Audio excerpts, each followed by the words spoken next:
الحجرة رحلة هادينا حمل الإسلام لنا دينا الحجرة رحلة هادينا.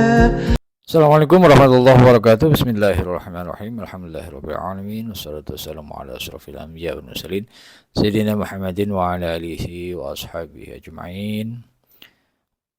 Rabbi shrah li sadri wa yassir li amri wa hlul 'uqdatam min lisani yafqahu qawli ya fattahu ya alim.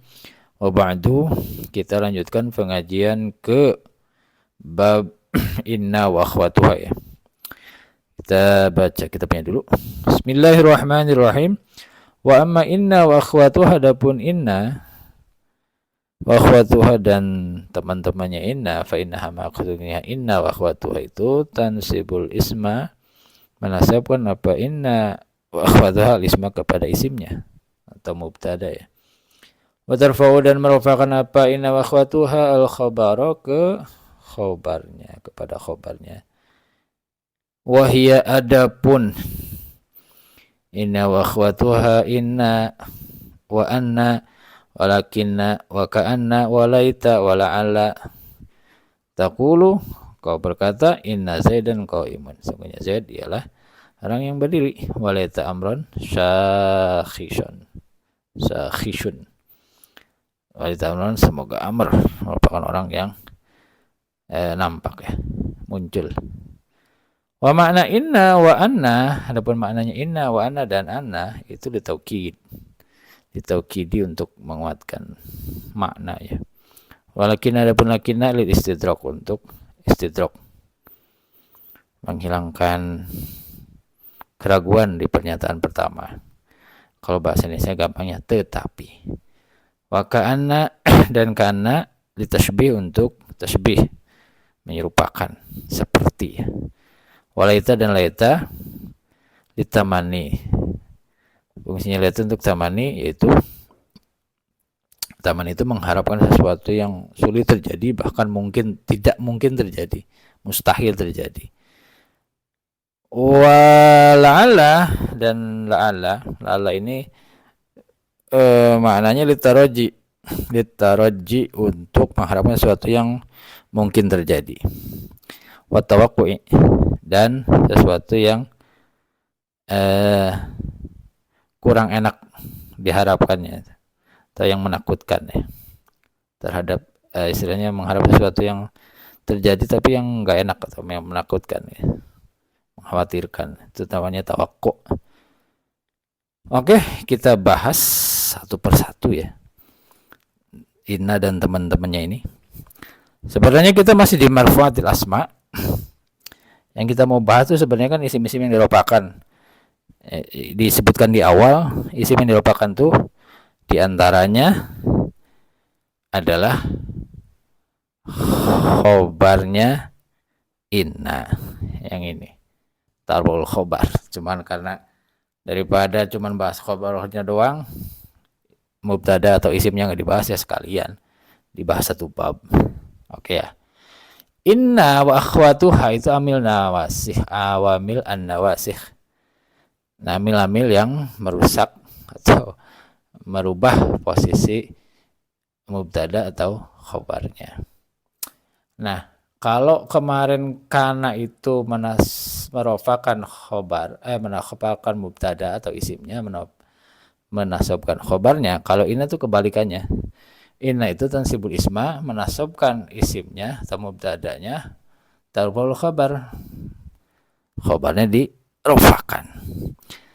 Contoh, Allahu ghafurur rahim. Ini kan Allahu, adapun Allah ghafurun ialah maha mengampuni, rahimun juga maha mengasihi. Nah, posisi mubtada original ini kan semuanya rofa semua. Mubtada khobar itu rofa, marfu. Tapi ketika masuk inna, yang ini amil nasih, Allahu ini berubah jadi Allaha, innallaha, karena dia menjadi isimnya inna. Isimnya inna harus nasab, nasab. Aturannya begitu.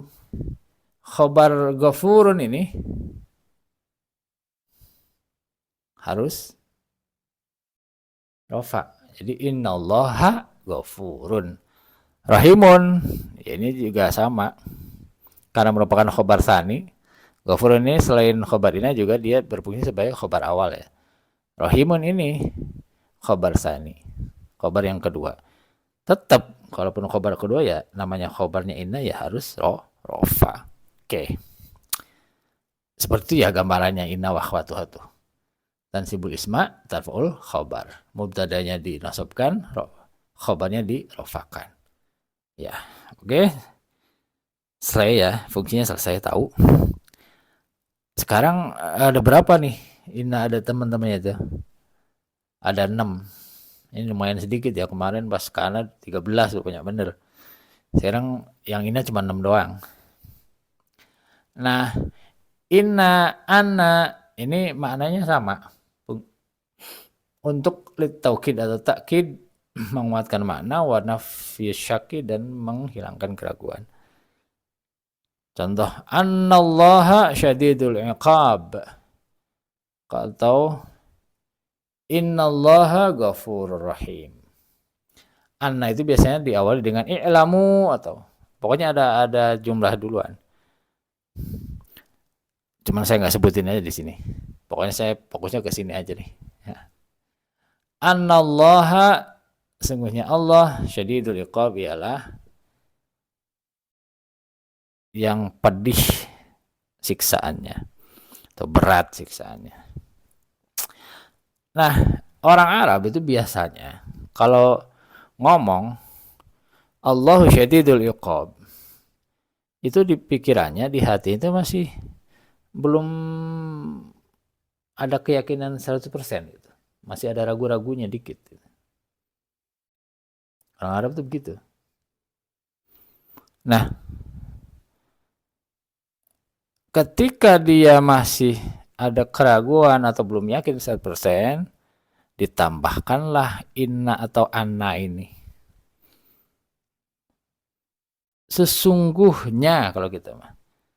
Jadi ketika sesungguhnya itu kan taukid ya, menguatkan makna. Bener loh, Allah itu punya siksaan yang sangat pedih. Nah ketika digituin orang Arab itu sudah, oh ya bener yakin nih. Keraguannya itu hilang, nafsu syak gitu. Ragu-ragunya jadi hilang ketika ditambahin inna atau anna. Itu seperti itu fungsinya ya. Yang kedua, inna anna. Nah ada lagi ka'anna. Ka'anna ini tasbih untuk menyerupakan ya. Ka'anna Muhammad dan Asadun. Muhammad itu seperti singa. Ketika menggambarkan sosok laki-laki yang gagah berani, yang gak ada rasa ketakutnya itu kan disamakan di seperti ibarat kata sosok singa gitu. Singa itu kan raja hutan, paling diketakuti, paling berani gitu. Ketika ada orang disamakan dengan sifat gagah atau sifat beraninya, maka dipakailah kata ka'anna, seperti ditashbih. Ka'anna Muhammad dan Asadun. Muhammad itu seperti singa, gagah berani, gak ada takut-takutnya. Selanjutnya ada lakinna. Lakinna itu istidrak. Istidrak itu kalau bahasa Indonesia gampangnya tetapi ya. Kalau bahasa Arab itu makna ininya istilahnya menghilangkan keraguan di pernyataan yang pertama. Mengkoreksi itu ya, mengkoreksi atau menghilangkan koreksi makna ya. Supaya pernyataan keraguan di kalam yang pertama, di pembicaraan pertama itu hilang setelah ada lakinna ini. Contoh, wa ma kafara Sulaimanu walakinna syayatina kafaru. Dan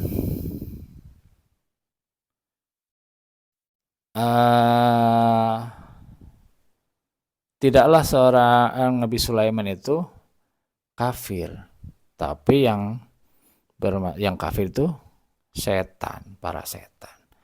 Ini kan pernyataan pertama agak meragukan gitu ya. Bukan Sulaiman yang ini yang kafir, tapi setan. Nah, lakin, nah itu di situ fungsinya lakin. Mengkoreksi keraguan di kalimat awal, di kalam awal. Setelah ada yakin, dijelasin yang bener-benernya tuh yang kayak gimana ya. Ini yang kafir ini yang setan, bukan Sulaiman. Seperti itu fungsinya. Nah, kafara Sulaiman walakin syayatin. Nah, ini syayatin. Syayatin ini kan merupakan isimnya atau mubtadanya, isimnya lakin. Ini amilnya ya, lakin. Asyayatina itu apa? Asalnya syaiton, jamak muntahajumu, jadi syayatin, mafa'il. Jadi masuk isim ghair munsharif. Isim ghair munsharif tapi kena alif lam. Hilang kasusnya. Dia nggak bisa kasroh lagi. Harus kembali ke i'rab awalnya. Jadi sayatin. Nah, karena dia posisi ropa, nasob, maka tanda nasabnya adalah fathah. Isim ghair munsharif itu ya. Oke. Kafaru ini apa? Ini khobarnya. Khobarnya lakin, rofa. Dia mahalnya rofa. Tapi karena dia berupa jumlah fi'liyah, ingat ya, khobar itu kan bisa mufrad, ghair mufrad. Nah, ini khobar yang ghair mufrad. Itu jumlah fi'liyah. Tapi fi mahalli raf'in. Dia tetap ropa secara mahal. Tempatnya tetap ropa dia. Nah, selanjutnya ada laita. Laita ini maknanya ditamani. Tamani itu mengharapkan sesuatu yang sulit terjadi, bahkan mustahil terjadi. Contoh, laita sababa ya'udu, laita syababa ya'udu. Semoga asyababa, masa muda ya'udu, kembali, kan nggak mungkin. Masa muda masa bisa kembali, kan nggak bisa. Ya, syababa ini jadi isimnya laita. Isim laita harus nasob. Ya'udu ini khobarnya laita. Karena khobar jumlah fi'liyah, maka dia fi mahali raf'in saja. Fi mahali raf'in, kalau di i'rab itu fi mahali raf'in khobaru laisa. Terus ada lagi yang terakhir la'alla. La'alla ini bisa makna at-taraji. Taraji itu maknanya mengharapkan sesuatu yang mungkin terjadi. Mungkin bisa terjadi. La'allallahu yarhamuna. Semoga Allah. La'allallaha yarhamuna. Kok Allahu lagi. La'allallaha yarhamuna. Semoga Allah merahmati kita. Ini la'allanya amil nasikh. Allah haknya ini merupakan isim la'alla. Nasob dia. Yarhamuna. Khobarnya la'alla tapi berbentuk jumlah fi'liyah, sama kayak yang di sini, yang 1, 2 ini.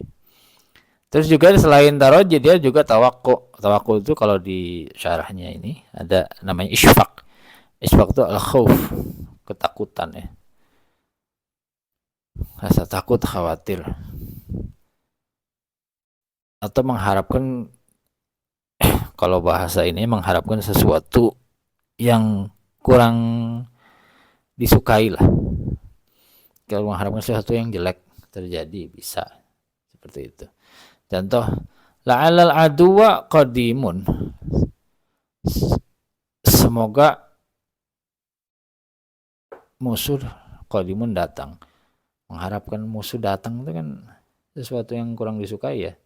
Ngapain nunggu-nunggu musuh? Kalau nunggu sahabat, nunggu orang yang kita suka kan diharapkan. Kalau ini kan nggak diharapkan, nggak, berarti nggak disukai. Atau sesuatu yang jelek terjadi. La'alla Zaidan halikun. Semoga Zaid halikun, hancur, binasa gitu kan. Doain yang nggak beres ini. Tapi ya bisa aja pakai kata-kata la'alla ini. Walaupun tidak dianjurkan ya untuk hal-hal yang negatif ya. Tapi secara tata bahasa boleh saja. Nah, saya juga mengingatkan kembali bahwa khobar kana wa inna ini seperti khobarnya mubtada, bisa mufrad, bisa ghair mufrad. Cara mufrad ya nih qadimun nih mufrad nih. Kalau yang ghair mufrad yang berupa jumlah ini, yang wudu, yarhamuna, kafaru. Kalau yang mufrad yang ghafurun ini. Sadun, mufrad. Mufrad di sini berarti lawannya jumlah ya. Lawannya tarkib. Jadi sendiri kalau tarkib itu ada rangkaian katanya atau jumlah. Maksudnya bukan isi mufrad, bukan. Satu kata. Kalau ghair mufrad itu rangkaian kata. Seperti itu maksudnya ya. Biar nggak salah paham. Oke. Sepertinya cukup. Nah, kita inilah review sedikit. Inna wa akhwatuha fungsinya menasabkan isimnya atau khabarnya, merupakan khabarnya, menasabkan mubtadanya atau isimnya, merupakan khabarnya. Inna anna maknanya taukid dan nafsu syak, menghilangkan, menguatkan makna dan menghilangkan keraguan. Karena maknanya tasbih, menyerupakan. Lakinna maknanya istidrak, tetapi letaita untuk tamani, mengharapkan sesuatu yang mustahil terjadi.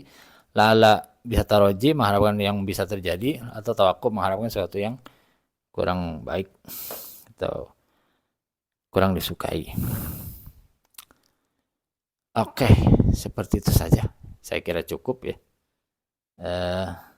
Semoga bermanfaat untuk kita semua. Assalamualaikum warahmatullahi wabarakatuh.